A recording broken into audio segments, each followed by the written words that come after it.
That's a country that is already completely collapsed. It is a hollowed out nation. It is a failed state, brother. The moment that you have motherfuckers that are doing pro-rape riots,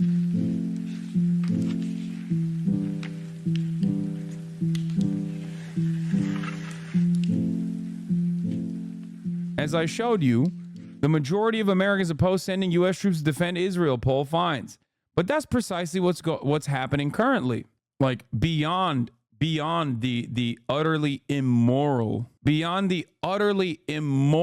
attitude that all American politicians display as they keep reiterating their undying loyalty to this apartheid genocide state that has now officially become an international pariah due to its own actions, by the way, nothing but its own actions, especially when the Democratic Party, currently in power, has a wonderful opportunity to put an end to this all and look like fucking heroes at the end of the day. It's one phone call, chat. You don't understand. When I say it's one phone call, like, I cannot stress this enough. It literally is one phone call. Say it with me. No more weapons until ceasefire. 5 fucking words, okay? That's it. It stops tomorrow. That's it. Pick up the phone and say, you do not get a single additional weapons transfer until you get to the fucking table, this time with Yahya Sinwar, who apparently is now going to be leading Hamas because Israel killed the principal negotiator in charge of the hostage release agreement.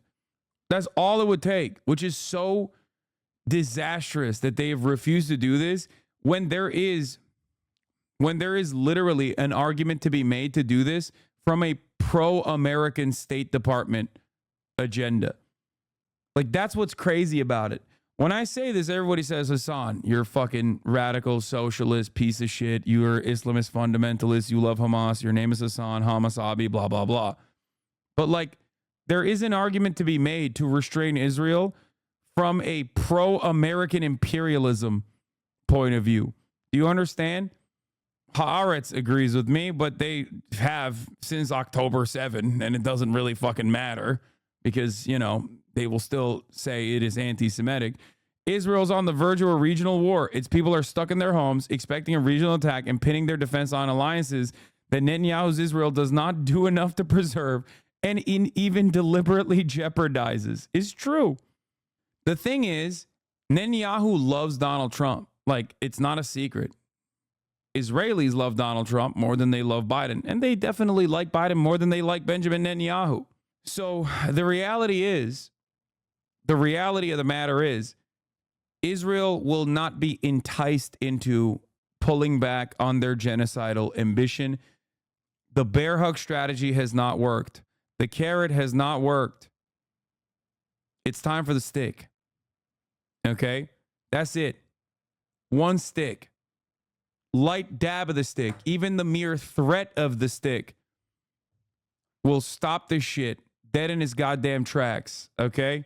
And it's wild that, like, they're not doing it. It's wild that the Democratic Party is not doing it. They did not attend because of the guy. They support Israel. Okay, but the argument I'm making is still also somewhat in support of Israel too. Because if it goes down like this, Israel is already collapsing. What are we talking about? Their economy is underwater. Their people are fucking terrified of retaliation. They're doing pro-rape like January 6s, dude. What are we talking about? That's not a normal country. That's a country that is already completely collapsed. Okay? It is a hollowed out nation. It is a failed state, brother. The moment that you have motherfuckers that are doing pro-rape riots, okay? Yeah, I mean, Jesus fucking Christ, B'Tselem just published a report with over 60 testimonies of the most horrific abuse. What the fuck is a pro-rape riot? Crazy? I know. It's crazy. What's also crazy is you didn't even fucking hear about it because nobody in the Western media actually covered it. Like, they barely covered it. And when they did, they couched it under discontent occurring about the abuse of one Palestinian. That wasn't what the fuck was going on, okay? It was openly a pro-rape riot. Israeli prisoners in the Sdei Teiman concentration camp, okay, where random Palestinians from Gaza are apprehended and then released after a couple weeks, were being mass tortured. Some of those tortures, some of those horrific conditions have now been detailed by B'Tselem. Those torturous conditions were promoted by people in the governing party, from the Jewish Power Party, like Itamar Ben-Gvir, Smotrich, and the like. Because there is currently an active ICC investigation into Benjamin Netanyahu and Yoav Gallant, and an ICJ investigation into Israel's actions in general, an ICJ investigation that gave a preliminary decision on Israel being an apartheid state and falsely occupying territories that it should not be occupying. That happened a couple weeks ago. And because the ICC's investigations require Israel to put up a complementarity shield, which dictates that the Israeli government has its own internal processes to look into war crimes that their own soldiers are doing, so that the ICC can't step in, the International Criminal Court can't step in and do it for them. The Israeli government prosecutors went after 9 Israeli soldiers in the Sdei Teiman prison camp, this concentration camp, for the crime of what? The crime of brutally, anally raping a Palestinian so horrifically with a cattle prod that he had to be hospitalized. This is one of many instances of this kind of horrific abuse. Benjamin Netanyahu's own party, Likud, in an emergency meeting that they held for the Knesset, okay? Oh, he died? I didn't even know he had died. Now he has died. Okay.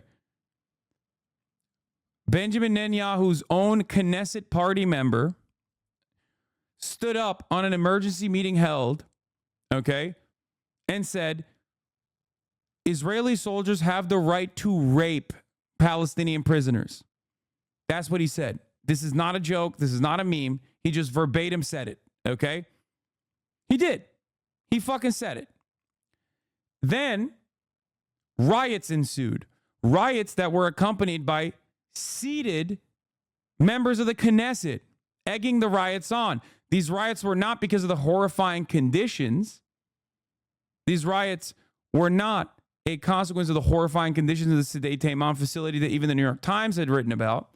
They were pro-rape riots. These guys were rioting outside of the prison and outside of the fucking military facility where these soldiers were being held, these rapist soldiers were being held, to free them, because they believed that these soldiers had a right to rape Palestinians. You think that's a normal country?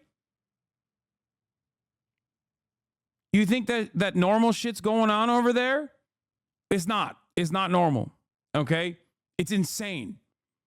Just because, Americans are completely oblivious to this fucking reality does not change the reality. All the weaponized sexual assault on October 7 propaganda has been really quiet for a while. No, they'll chirp again. That's another thing. They talked about mass serialized weaponized rape on October 7. Not a single ounce of proof was given for that. There was one verifiable act of sexual harm that was done to a hostage. Completely unacceptable. Okay? Completely unacceptable, of course. Having said that, on the other end, there are actual instances that point to serialized rape occurring on Palestinian detainees by Israeli prison guards. Verifiable. But only one side has been presented as the rapist, bloodthirsty monsters in this entire process. That side oftentimes is the voiceless side. Time Without an Ovo, our Israeli correspondent in the chat, says, B'Tselem just published a report with over 60 testimonies of horrific abuse in Israel's prison system, not just Sdei Teiman. I've read many horrific things in my life, but I read these 120 pages and wasn't sure to scream, cry, or throw up. Here's just some of the things that mentioned at the tip of the iceberg. Electrocution in the neck, unleashing dogs, stun grenades, repeated beatings in the genitals, anal rape using a carrot, metal batons, broken ribs, blood everywhere, beaten for 30 minutes until they pass out, then again when they wake up, beaten by 20 soldiers before a court hearing, then beaten on the way back after their testimony, sleep deprivation, starvation, no light for months, amputation, death, horror. B'Tselem, for those of you who don't know, is an Israeli human rights organization. These are testimonies coming from Israeli prisons, not just Sdei Teiman, which is a concentration camp. So understand, the report is called Welcome to Hell. Yeah, understand something. They're doing Nazi shit, okay? And we are complicit in them doing Nazi shit. Straight up. Every moment that we allow them to continue doing Nazi shit, we are complicit.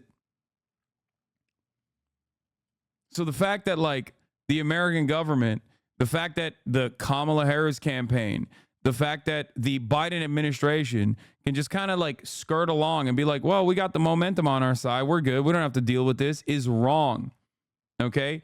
It's not only morally repugnant behavior to just hand wave this aside and think that it's going to go away, but it's also foolish. It's stupid. It's not going to fucking go away, man. It's not.